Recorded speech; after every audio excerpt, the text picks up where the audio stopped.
ভাইয়া, আরে ভাইয়া তুমি কাঁদছো? ভাইয়া প্লিজ, তুমি এভাবে ভেঙে পড়লে তো। না ভাইয়া না, তোমাকে এভাবে ভেঙে পড়লে কিন্তু চলবে না। Be confident please. সাগর, তোর ভাবির জন্য দোয়া করিস। আমি বুঝি না সমস্যাটা কোথায় আসলে। আম্মু, আপনি আপনি রিনার মামার কথা কিছু মনে করবেন না, উনি আসলে। ও শাকির, চুপ কর তো।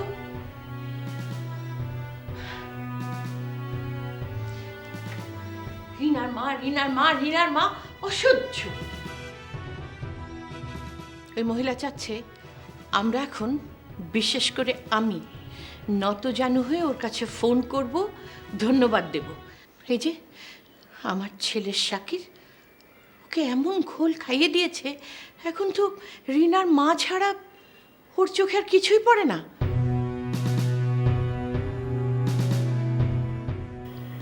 বাদ দাও তো এসব, চল খাবে। কি যে বলো না তুমি। মরিয়ম, সবসময় জেদ করতে নেই।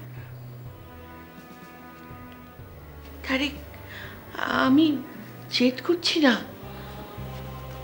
আমার সবচেয়ে প্রিয় বৌমা জীবন মৃত্যুর মাঝখানে দাঁড়িয়ে আছে। তুমি ভাবলে কি করে আমি এখন খাওয়া খাবো?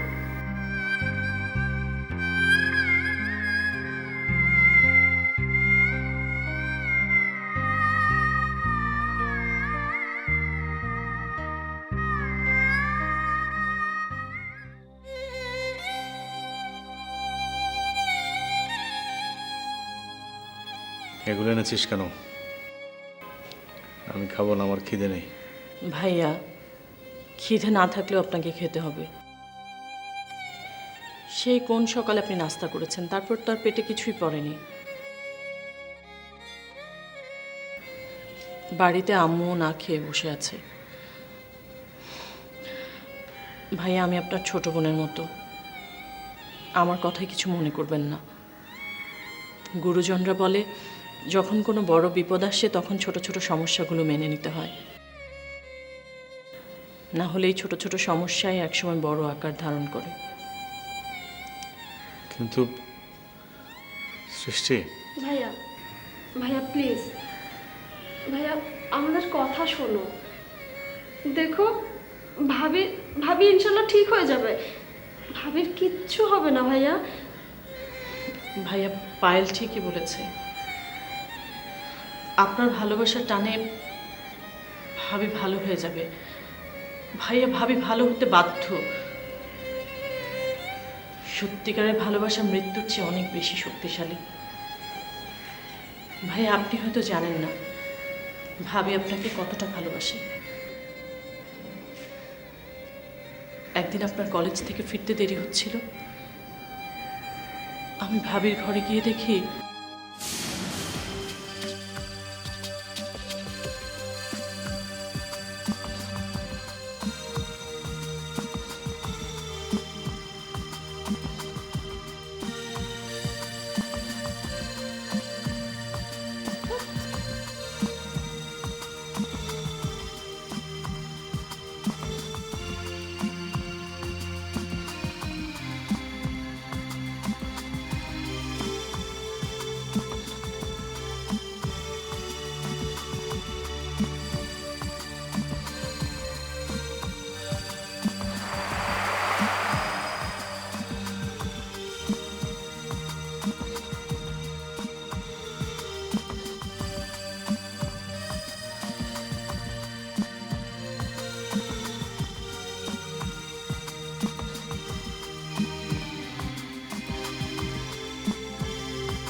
ভাবি চা।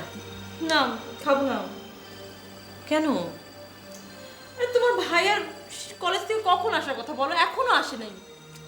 ভাবি রাস্তাঘাটে তো কত জ্যাম হয়, আসতে তো একটু দেরি হতেই পারে, আপনি তো জানেনই।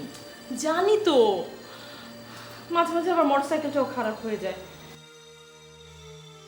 তবে রাস্তায় যত জ্যাম থাকুক আর মোটরসাইকেল নষ্ট হোক না কেন, তোমার ভাইয়া ঠিক 4টার মধ্যে বাড়িতে চলে আসে।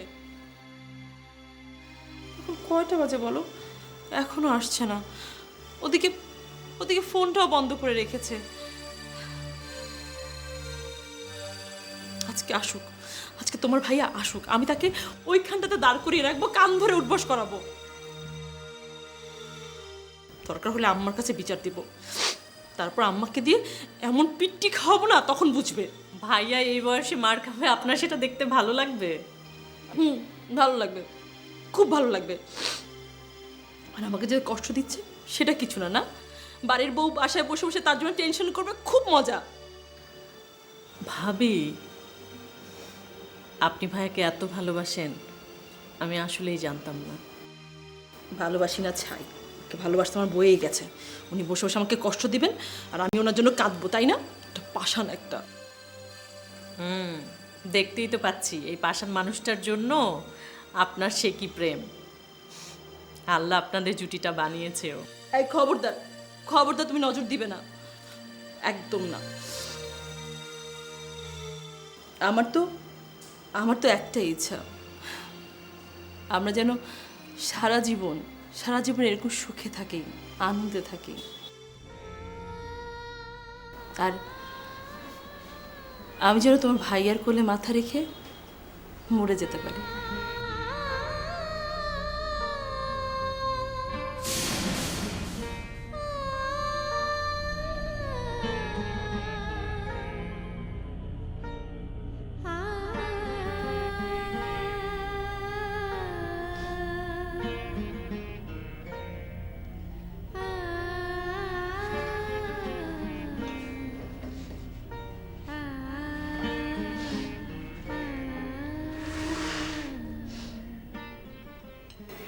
কিচ্ছু হবে না ভাই, আমি কোনো কিচ্ছু হবে না।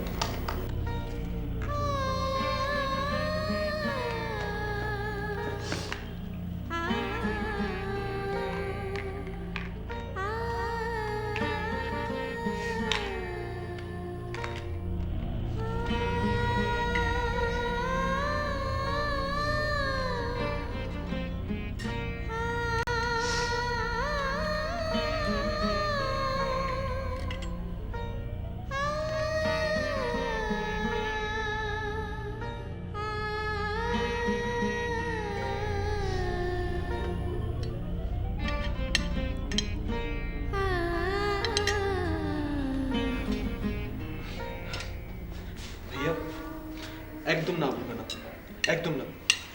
দেখো সেজো ভাবি ঠিক কথাতে বলেছে না, তোমার ভালোবাসায় বড় ভাবি আবার ফিরে আসবে ভাইয়া। তোমাকে ছেড়ে কোথাও যাবে না, আমাদেরকে ছেড়ে কোথাও যাবে না ভাইয়া। ভাইয়া, ভাইয়া দেখো, ভাবি তোমাকে ছেড়ে কোথাও যাবে না। ভাবি তোমার কাছে ফিরে আসবে, তোমার কাছে ফিরে আসবে।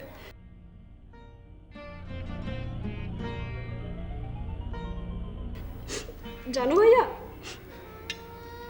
ভাবি আমাকে কথা দিয়েছে, ওই কথা পূরণ না করে ভাবি আমাকে ছেড়ে কিছুতেই যেতে পারে না। ভাবি কি বলেছে জানো? ভাবি বলেছে, শোন পায়েল, তোর বিয়েতে আমি মিরপুরের কাতার নেব, আমি তোর ভাইয়াকে বলে রেখেছি।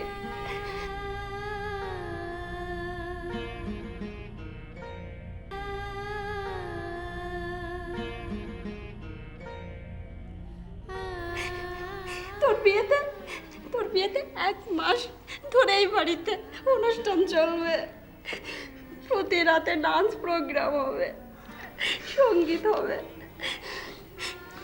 ভাবি এই ওয়াদা পূরণ না করে কিছুতেই যেতে পারে না ভাইয়া, আমি যেতে দিব না, কিছুতেই যেতে দিব না।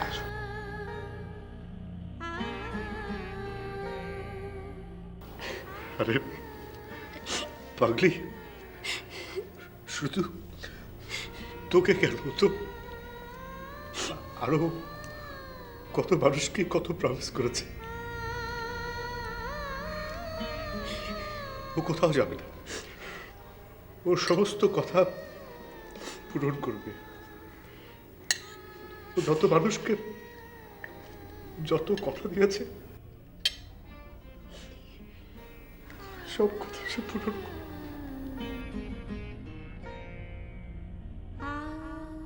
একদম ঠিক ভাইয়া, একদম ঠিক। আর সেজন্য তো রিনা ভাবি হিংসায় গা জ্বলে যায়। ভাইয়া একবার আমাকে ভাবি ডেকে কি বলেছে জানো? ভাবি বলেছে রিনা ভাবি নাকি একদম বোকা, কারণ সে সে ভাবে বড় ভাবি হামু স্পেশাল বউ, বন্ধুর মতো। আরে বুদ্ধ একটা। আম্মু তো সবাইকে সমান ভালোবাসে, তাই না? সবার জন্য আমার ভালোবাসা সমান।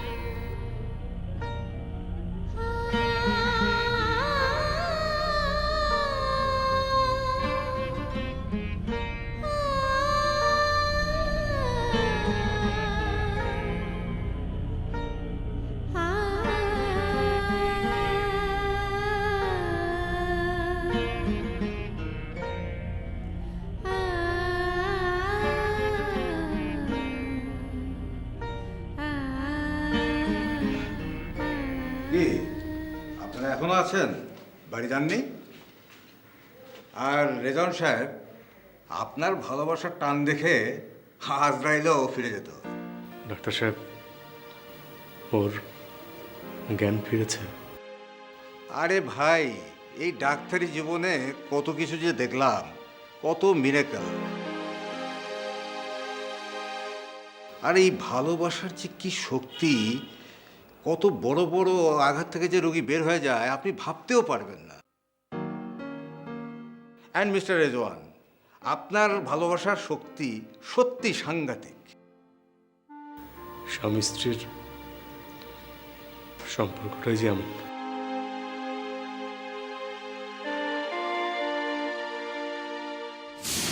ব্যাস, আমার কাছে ওয়াদার কোনো প্রয়োজন নেই।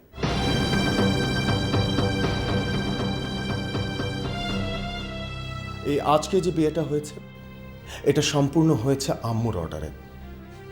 এই বিয়ের আমার কাছে কোনো মূল্য নেই।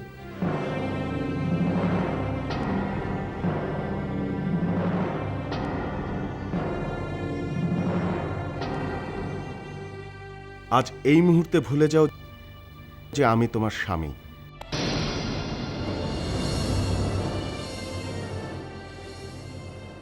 তুমি আমার স্ত্রী।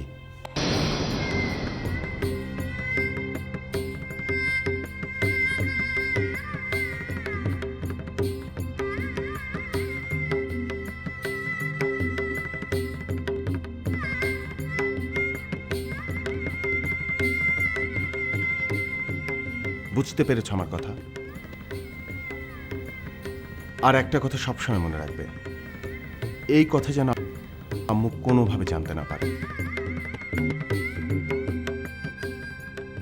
আর যদি কোনোভাবে জেনেই যায়, তার মৃত্যুর জন্য তুমি দায়ী থাকবে।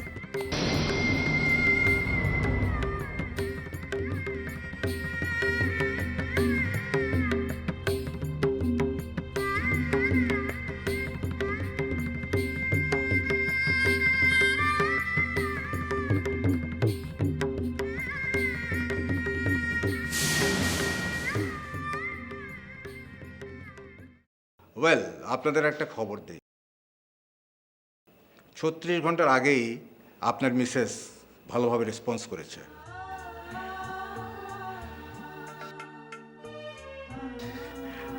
আলহামদুলিল্লাহ। শুধু একটাই প্রবলেম,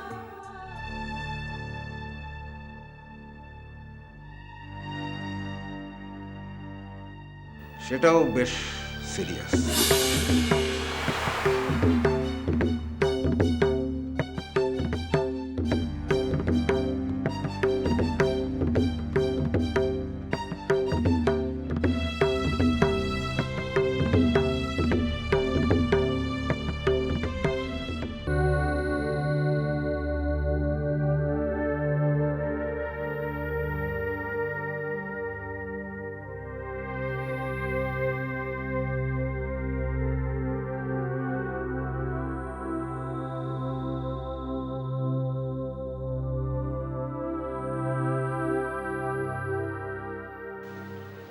আর যদি তোমার মাম হসপিটাল ম্যানেজমেন্টের সঙ্গে কথা না বলতো তাহলে বড় একটা ঝামেলা হয়ে যেত। হ্যাঁ, সেই কথাটাই যদি তোমার আম্মু স্বীকার করতো। ওনার সবচেয়ে আদরের বৌমাকে বড় ভাবি, সেই বড় ভাবি এখন অ্যাক্সিডেন্ট করে হসপিটালে ভর্তি। সেই তো আমার মামি ওনাকে হেল্প করলো, তাই না? আশ্চর্য। আমার মাম তো এবারে সবচেয়ে খারাপ, আর আমি তো খারাপই।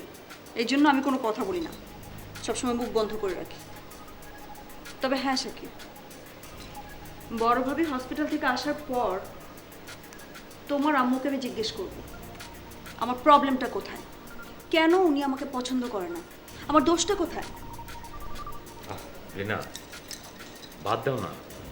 দেখো তুমি যা বলবে, তুমি এখন যা কিছু বলবে তার প্রত্যেকটা জিনিস উল্টো মানা হবে, তাদের ঝামেলা আরো বাড়বে। এমনিতেই ভাই অনেক ঝামেলা আছে, অনেক টেনশন আছে। ওখানে কি হচ্ছে আল্লাহ জানে।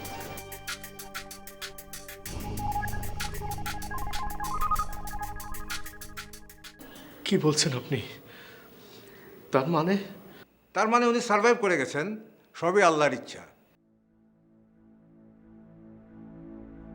কিন্তু একটা প্রবলেম, ওনার ফেসটা যেভাবে ইনজিউর্ড হয়েছে না।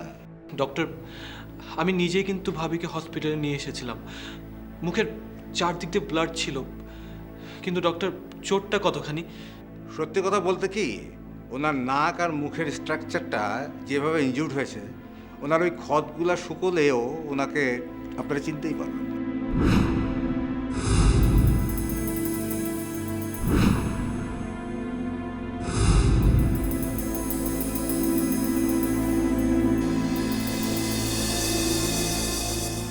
ও মাই গড, তাহলে ডক্টর? আরে আজকাল তো এটা কোনো ব্যাপারই না, এটা খুবই সম্ভব। প্লাস্টিক সার্জারি করে একটা মানুষের নতুন চেহারা ফিরিয়ে দেওয়া যায়। নতুন চেহারা? Yes, new face.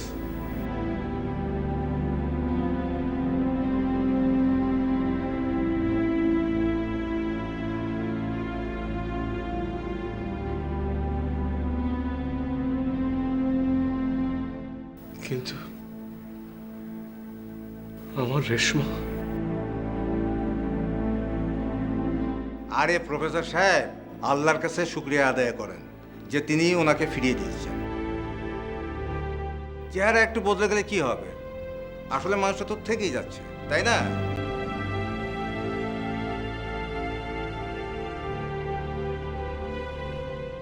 এই ধরনের অ্যাক্সিডেন্টে কত সাইড এফেক্ট হয় জানেন? সবই মেনে নিতে হয় রেজন সাহেব। আপনারা চাইলে এখনই এই অবস্থায় ওনাকে বাড়ি নিয়ে যেতে পারেন, কিন্তু একটা কথা মনে রাখেন, উনি যদি ওনার এই ভয়ঙ্কর চেহারাটা আয়নায় দেখে, তাহলে ওনার মেন্টাল ক্রাইসিসটা কোন পর্যায়ে যেতে পারে একবার ভেবে দেখেছেন?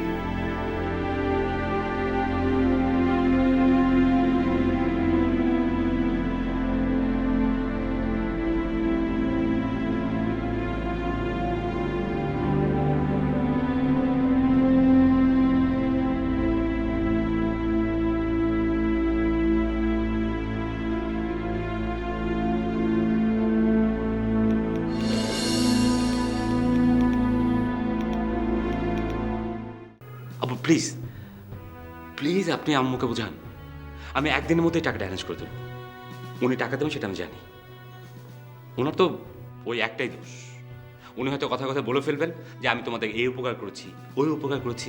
তো বলুক না, তাতে কি এসে যায়?